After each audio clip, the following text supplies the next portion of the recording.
布置完这些，三人俱是长叹一声。蓝曦臣问他二人用过膳没，得到否定回答后，又带着他们回到了楼下大堂，打算先用个早餐。金陵正执掌身体的时候，忙活一早上，此时一个劲儿往嘴里塞馒头。江澄则心思重重，吃得有一口没一口。蓝曦臣也没什么胃口，便主动开口跟江澄搭话：江宗主也不必太过忧虑，毕竟无限现在魂魄安好，就算那人不怀好意，对一个纯粹的肉身应该也不会怎样。江澄随意嗯了一声，招手让小二过来，低声嘱咐了些什么。小二连连点头。没过一会儿，一坛冒着腾腾热气的酒就被端了上来，因着加热而愈加醇厚的酒味弥漫在整个大堂，光是闻着都让人陶醉。蓝曦臣有些愣，他还是第一次见人大早上喝酒。江澄不语，拎起酒坛倒了一碗，刚抬起手来又是一顿，冲蓝曦臣递了递：来点。蓝曦臣连忙摆手，然而他不喝不代表别人不喝。江澄话音刚落，楼上一声门响，有人出来了，冲他们几人喊：这好事儿不分我一杯。正是披着蓝忘鸡皮的魏无羡。话毕，又一顿。在众人的目瞪口呆中，他又换了一个腔调，缓声道：魏婴，不可饮酒。魏无羡失去寒光君的第5天，终于疯了。金陵想着想着，就不小心把心里话嘟囔了出来。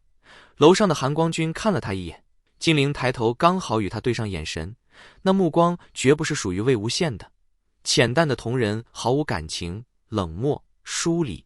金陵呼吸一滞，心跳被一个眼神吓得少跳了半拍，连忙静声低头。蓝曦臣也有点懵，他站起来看着那人不紧不慢地下了楼，立在他面前微一颔首：兄长。顿了顿，大概自己也觉得有点不可思议，他接道：我是忘机。江澄也站了起来，面色不善：魏无羡呢？蓝忘机闻言闭了下眼，在睁开时眸中霜雪尽消，一手端起了江澄刚倒的那碗酒，碗里还冒着诱人的热气。我在这儿呢。魏无羡说着就要把嘴往碗边凑，唇角将将挨着碗沿，还没碰到一滴，手就突然一松，此碗啪嗒掉在了地上，摔了个粉碎，酒液四溅。江澄躲闪酒字猛地一退，而后立刻又闪电般向前2步，揪住了身前人的领子，怒目道：耍我呢？被揪住领子的人眸光一闪，一把握住江澄的手腕一拧，力气之大让江澄瞬间就扭曲了面孔，另一只手正待还击。蓝曦臣一手握住了蓝忘机的手，示意他松手。蓝曦臣道：好了，忘机，住手。果然，刚刚还自称是魏无羡的人已经变成了蓝忘机。蓝忘机松开了手，整了整衣袖，沉默不语的站定。蓝曦臣又道：忘机，诸事不明，江宗主帮了我们许多，不可失礼。蓝忘机顿了顿：是。都坐下吧，好好说说到底是怎么回事。江宗主也坐。江澄对蓝曦臣没什么脾气可发，只哼了一声，双手抱胸坐了下来，一副生人勿近的架势。金陵被刚刚的剑拔弩张吓了一跳，此时老老实实装木头。蓝忘机也坐了下来，他本就不惯于说太多，于是只眨了下眼，便又换了个气场。显然魏无羡出来顶班了。蓝曦臣看出来了，魏无羡早上就给他提过灵魂共体的事，所以他很快明白了当下的情况，但是还没来得及告诉江澄和金陵，所以二人并不知晓，误以为是魏无羡在装分裂，故意耍他们。此刻他也想知道魏无羡到底怎么在他们出去这1个时辰里将蓝忘机的魂魄唤醒，于是示意魏无羡慢慢讲。其实我也有点迷糊。他皱了皱眉，这些细小却又明确的表情极少能在蓝忘机的面庞上看到，不得不说真是违和。本来我只是假装蓝湛自言自语而已，突然一阵眼晕，我就失去了对身体的控制权，但是五感依然存在。我正有点惶恐，担心这身体让我玩坏了还是怎样，结果突然这嘴巴就不受控制的张了张，说了一句：魏婴，不要胡闹。金陵手里的馒头一个没拿稳，险些掉了下去。他瞪大了眼看向魏无羡，结巴道：那就是你跟韩光俊现在在一个身体里。魏无羡瞥他一眼，奈何气场没练到家，用着蓝忘机的眼睛也投不出蓝忘机的眼神，一点没威慑力，只好口头直接表达鄙视。你才反应过来。金陵无话可说，嘟囔道：“反正多让韩光俊歇会儿就行，不劳烦他了。”魏无羡闻言飞快一笑，扯着嗓子道：“蓝湛呀，快出来，这儿有人想你了。”金陵吓了一跳，紧张道：“魏无羡！”这边俩人闹得欢，那边江澄依然是一脸的将信将疑。自古至今没听说过二魂共体的事情，怎么可能发生呢？江澄道：“古往今来，有夺舍有献舍。”他顿了顿，意有所指看了一眼魏无羡，从未听闻过有二魂同舍，你俩哪来的能耐？怎么就到了一个身体上？金陵不懂舅舅所言何意，但是魏无羡和蓝曦臣却都听懂了。蓝曦臣正待出言，没想到魏无羡却先开了口：“江澄，我这辈子惜命的很，你就放120个心吧。我发誓，此事与邪术无半点关系。”江澄嗤笑一声，不再多言，另倒了碗酒慢慢啜饮。蓝湛的身体不可饮酒，他也不让我饮，可惜了。魏无羡眼馋地看着江澄，只能暗自吞了吞口水。蓝曦臣听闻也放下心来，对魏无羡道：“无羡，当初你说你二者换魂，乃是因为结魂戒，我有一点不明。若是结魂戒的效用为换魂，那可是戒指出了问题，导致换魂只换了一半。”魏无羡摆摆手：“怎可能？这玩意我做了精确的计算和考量，事关魂魄，自然不可能懈怠。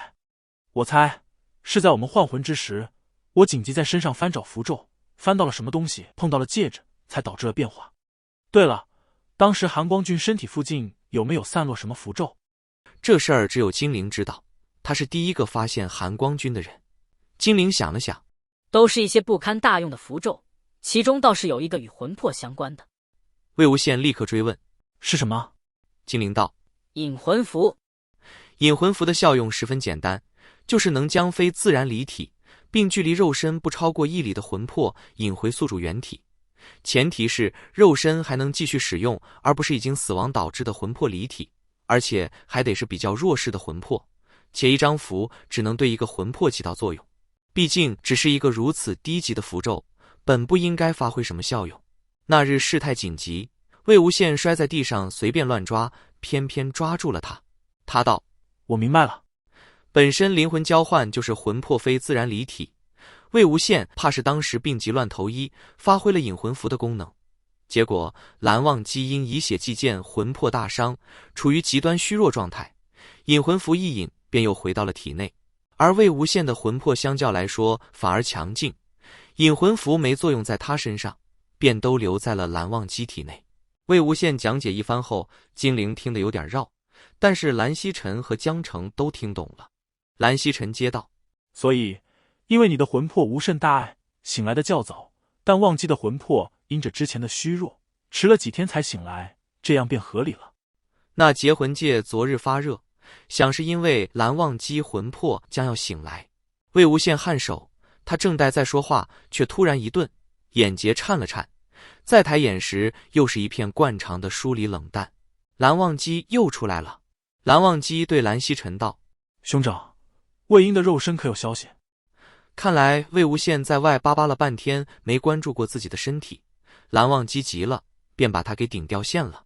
周围3人明显不太适应这种仿佛人格分裂的状况，都有点噎得慌。